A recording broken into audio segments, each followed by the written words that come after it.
Hello and welcome to Your Average Bear Gaming. This guy's George. Today I'm going to do something that's a little different from our usual fare in that I'm going to paint a project that is not from Games Workshop. But it belongs on this channel because it is Games Workshop inspired. And it comes in this little package right here. It's from the Ukraine somewhere.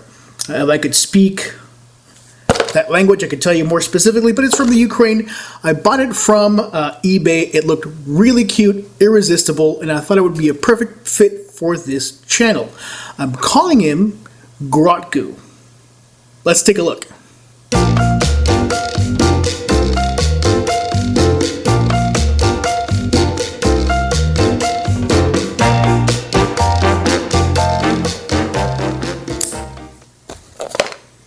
So you may be asking yourself, what exactly is a Grotgu? Well, a Grotgu is a delightful combination of Grot and Grogu from Disney's Star Wars The Mandalorian. It comes in this delightful little package. I was not expecting it to be in a blister pack. I thought it was just going to be a sprue. And it's called Orks Not in Pram. Grim Skull. I'm not sure if that's the company that makes it or what have you. Let's take a closer look. This is a resin model, and it comes with what looks like a 23mm base. And it's this little pram, this little creche, and it's got a little body in there. It's got that thing, which is an adorable little Grot head, and it looks a lot like Grogu from The Mandalorian. And finally, it has this little piece that look like wires and tubes that are here, I guess, to connect it to the base. Pretty neat, very simple. Oh my gosh, don't lose the head. It should be a pretty quick paint job, and allow us to make something that kind of combines two intellectual properties, two universes that are near and dear to many Warhammer 40k fans, and that is Star Wars and 40k. So it's basically Grogu, but if Grogu was a Gretchen. He looks adorable. Let's give him a paint, shall we?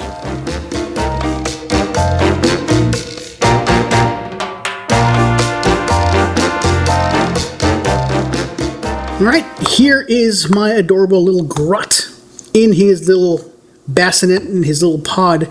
I am looking forward to this. This is going to be a pretty quick project. It's just one model. It's pretty tiny. Overall, I'm pretty happy with the quality of this thing. I was kind of surprised. I thought it was going to be a little more junky than it actually is. There's not a lot of mold lines. I mean, there's only 3 pieces, so there's that.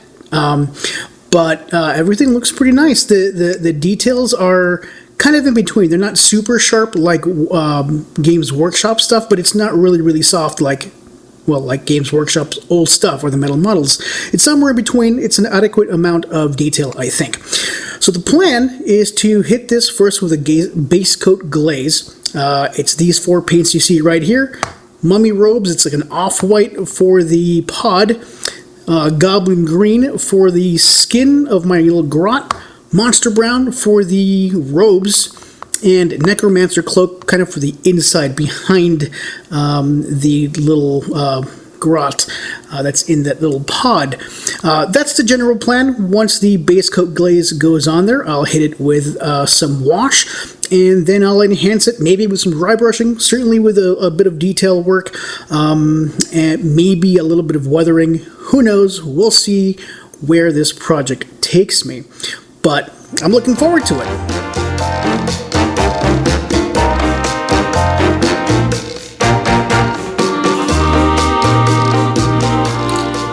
Alright, we'll start off with the outside of this little pod. Hit it with the Mummy Robes. Just want to. This is a really thick. It's actually more just the layer paint. It's not really a glaze. I didn't thin it out very much, and I probably should do a little bit more. It's a little thicker than I'd like. Yeah, that flows better. I like for my paints to flow very nicely, which is why I use heavy glazes.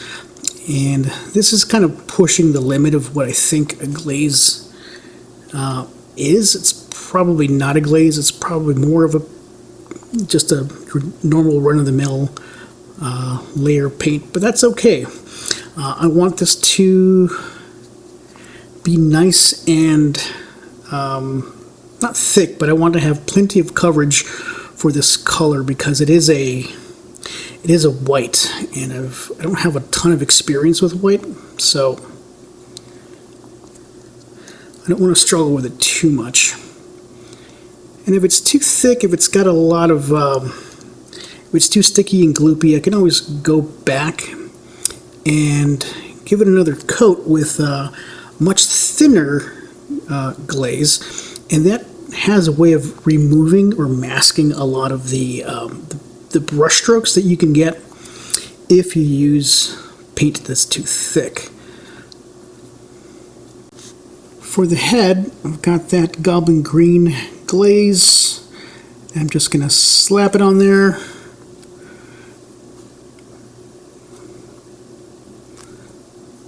The idea here is to get good coverage, not necessarily be clean. You won't see a lot of details until subsequent steps, but it's okay. Let's go ahead and add his little robe.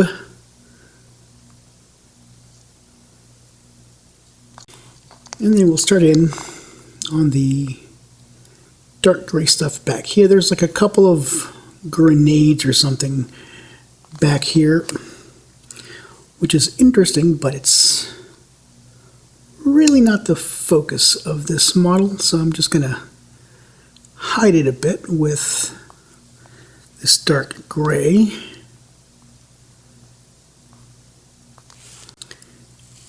And I'll pick out these wires, this cabling with the dark gray.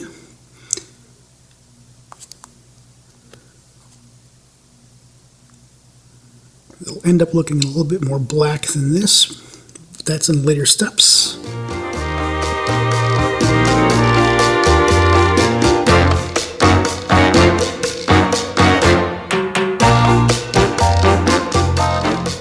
Now that we've got our base coat glaze all settled in, that's what we're at. That's what we're working with right now. There is a cute little grot face. This did take 2 coats. I don't know why that is. My glazes weren't particularly thin. It's kind of a heavy glaze, but 2 coats it is. That's fine. 2 coats of each of these colors. Doesn't look all that great right now, but that's okay. The life hasn't been injected into this model yet. That's where our washes come in. It's our cheat mode for getting nice results with minimal effort and skill, like this guy. So I've got a green tone here. I'm going to use this for any green stuff like the skin on the grot. That's basically it. I've got the mid-brown. That's a nice middle tone. That's going to go on the robe, so it's going to darken up the robe very nicely. We've got the dark tone. That's going to blacken up the stuff behind the robe. That's the stuff inside, like there's grenades and whatever in there.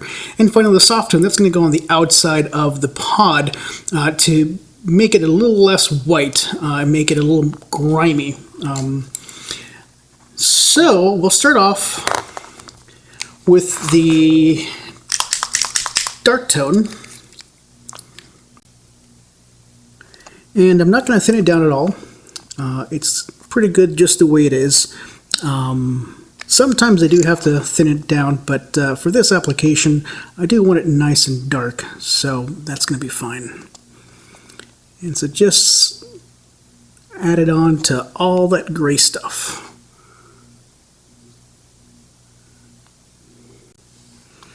That's going to take our dark gray and turn it black, but it does that while accentuating the shadows and leaving us with some highlights there that we don't have to add manually. Now that that stuff is dried a bit, we'll go in with the medium brown and hit the robe to make it look nice, darken it up a bit, and give it those shadows and highlights that make this model look so nice.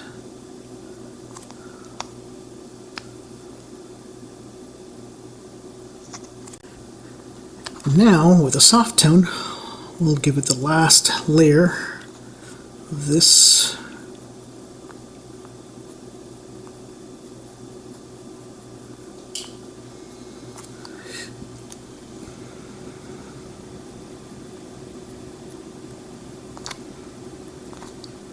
Now it's looking a lot more brown than I was hoping, so we may have to go back over this to refresh the white a bit. But let's see how it dries once it goes on.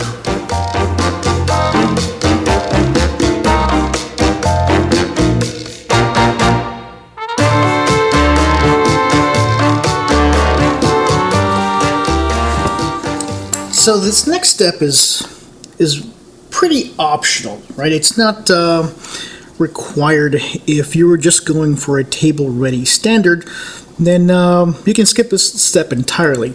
However, I will say that table standard or tabletop standard is probably not something that we should shoot for here, because this isn't part of a game. This isn't something you can field in your Warhammer 40k army or kill team or anything like that. This is just a display piece, a nice little companion, something to talk about.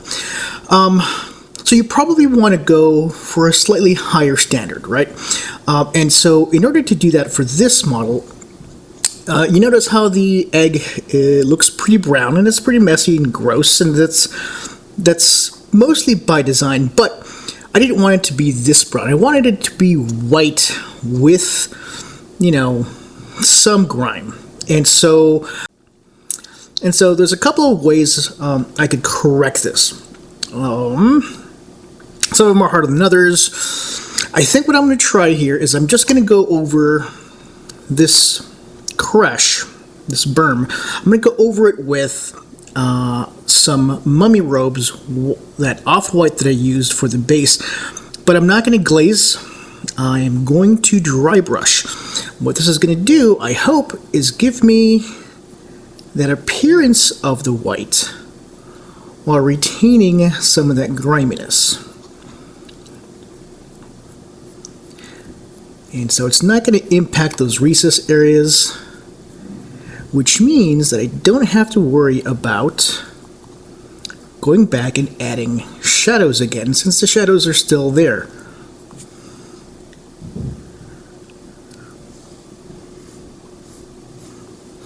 You could probably accomplish much the same thing with an overbrush. I mean, they're very related techniques.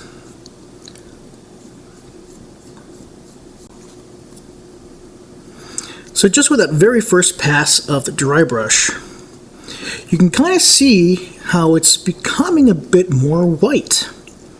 That was the original intent. In this case, I think I still have too much of the wash showing. So I'll probably play around with adding a few more layers.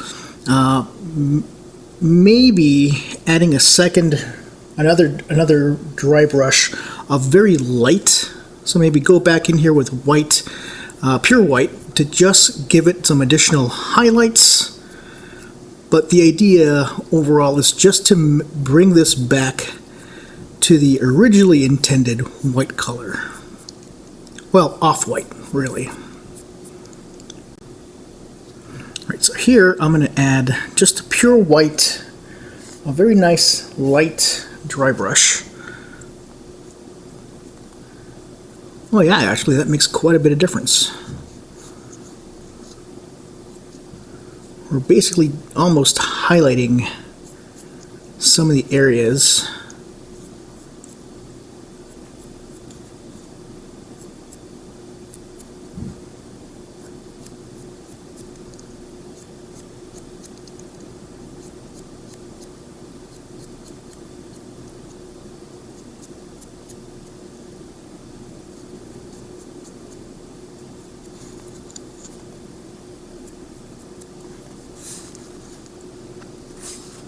Yeah, I think that looks quite a bit better. I'm going to do the same thing with the Grotling's little robe. I'm going to use the off-white, and I'm going to be very, very light with this.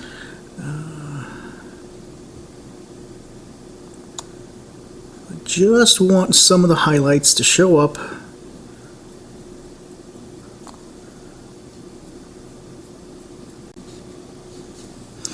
Now those highlights on the robe are a little too white, so I'm going to go over them with just a little bit of brown again. Just going to dry brush so that brings down that off-white just a bit.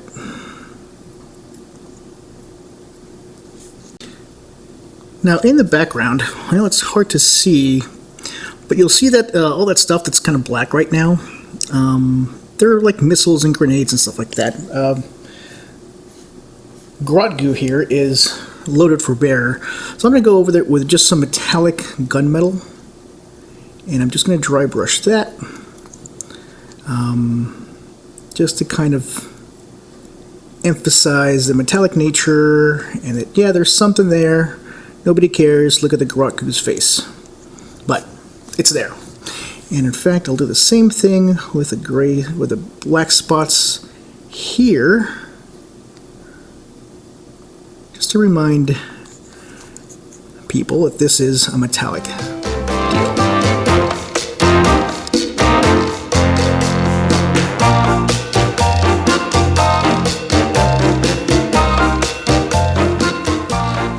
Alright, that's looking pretty decent, I think, anyway. And it hasn't been all that challenging so far, which is, you know, pretty decent.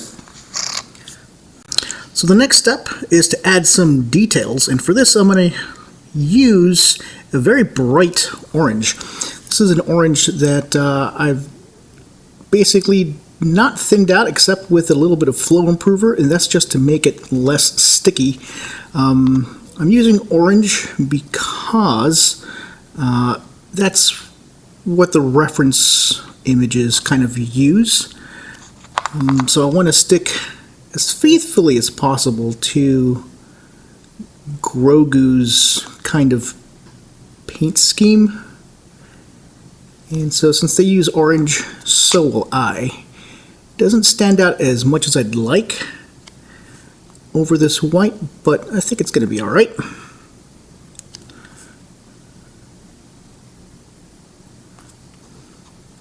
So since this is the detail phase, you want to be a bit more careful.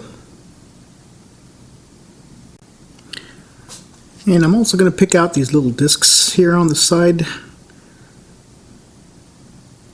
just to give me an additional splash of color. And again, a lot of the reference materials did this. There's a little button panel up here in the front, and I'm going to pick that out in some flat black because there are some little lights on there that I want to stand out. So I'm going to use actual black here. It's a small detail, and so I wanted to stand out. For at least some of the wires underneath the berm, I'm going to go ahead and pick those out. They're insulated, so I'm going to go with a dragon red, and I'm going to pick them out carefully, and I'm using, again, just a basic layer paint. It's thinned down just a little bit with flow improver. No water. I want it to be nice and bright. For the second wire, I'm going to go with some dark blue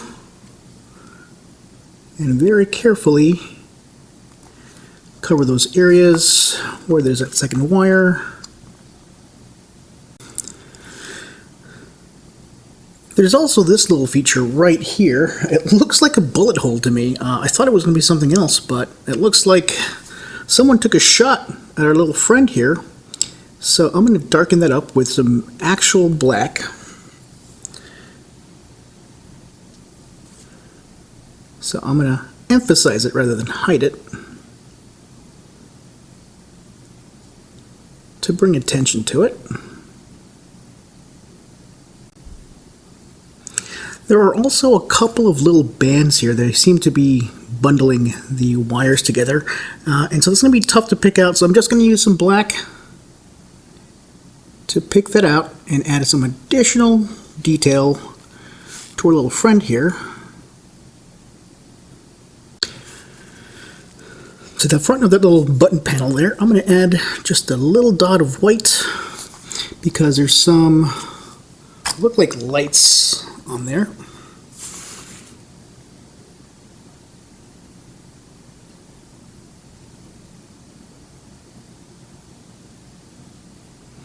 So I'm just going to undercoat them in white, give them another color on top when that dries.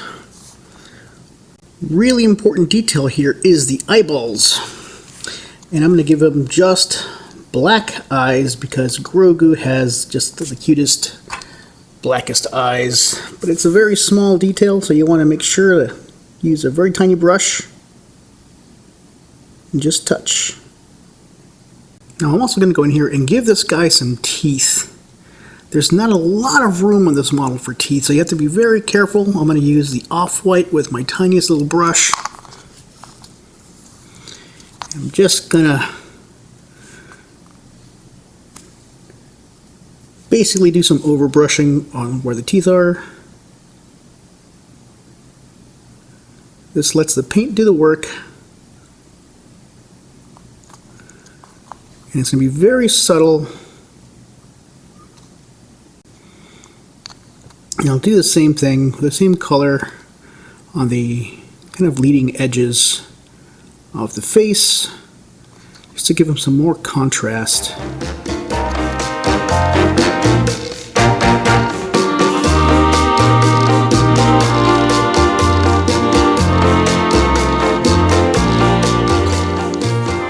Now, in the spirit of tryharding, here's another optional dry brushing step. Here, I'm going to add some weathering details, and I'm going to use some metallic gray. Not metallic gray, just uniform gray.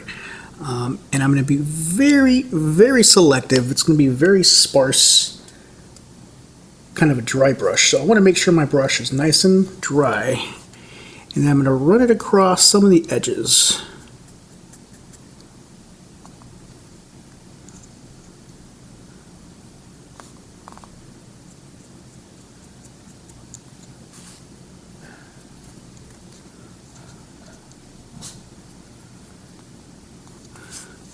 Actually, that's not working so hot. How about we dry brush with a little bit of black? Because the light gray wasn't really showing up. So I'm going to weather with a bit of a dry brush of black just along the edges a little bit.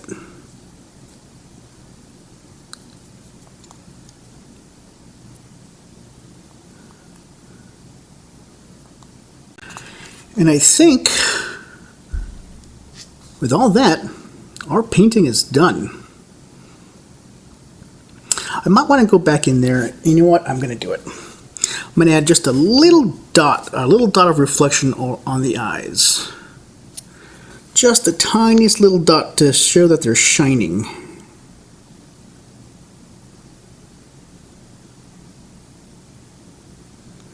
He's not evil, he's mischievous. There we go, just two little white dots on the eyes. Looks alright. And finally we'll just add some color to these white buttons up front.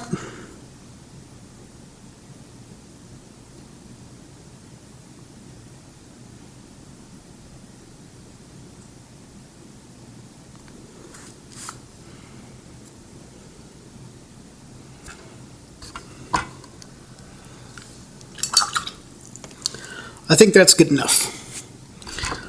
It's time to do some basing on this thing, and I'm going to go with like an arid thing for this model. I think that'll look okay. There's one last step I want to take on the weathering of the berm here, and it's something I haven't tried before, but I figured that this model absolutely needs it, and that is to stipple on a bit of metallic chipping. And to do that, I'm going to use a little bit of foam. I got this foam on one of those foam brushes you get at your local hardware store. You can find them also in your local craft store. It's like a brush with this foam tip. So I got some of those, tore off the brush, and now I'm going to dip it in just a bit of metallic silver paint. Just going to get a little bit on there, and I'm going to dab just little bits here and there on the model, just to give me some chipping.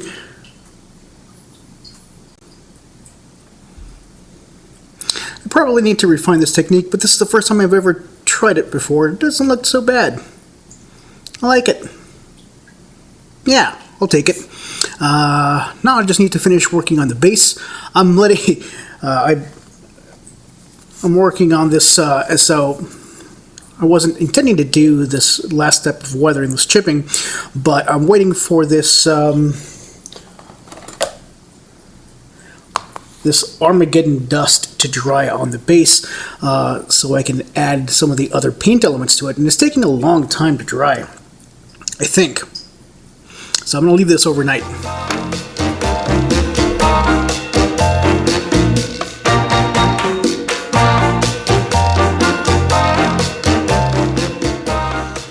Here he is, my little Grotgu, in his little berm.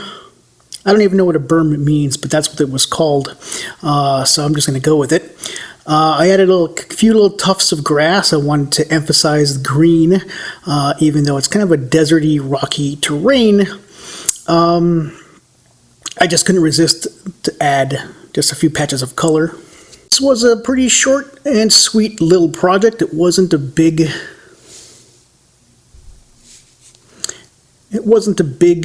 painting job. It wasn't a big building job. It was just something cute to add to my collection. It's going to live alongside my Orks that I've got from the Octarius box kit. Obviously, I can't feel this guy for anything, but he's adorable. Look at that little grimace. I really enjoyed this project. I had a good time, and if you want to add something cute, neat, but potentially useless to your collection, yeah, this is a pretty good one to try. I don't know anything about intellectual property laws and as they apply to this model. It's from the Ukraine, so, you know, probably unenforceable anyway. But it is loosely based, well, okay, so maybe not so loosely based, but it's based on the Mandalorian Disney property. As far as the Grotling goes, well, I don't know that Games Workshop has a monopoly or has a trademark over orcs. Probably Gretchen, but tiny little orcs or orc-like creatures, that has an IP that goes back decades, so it's probably open source or at least something like that. Anyway, I hope you enjoyed watching this. Add this to your collection if you've got a couple of bucks lying around in a couple of weeks that you're willing to wait for transit times. Thank you very much for watching. Have a nice afternoon. Be nice to yourselves and each other.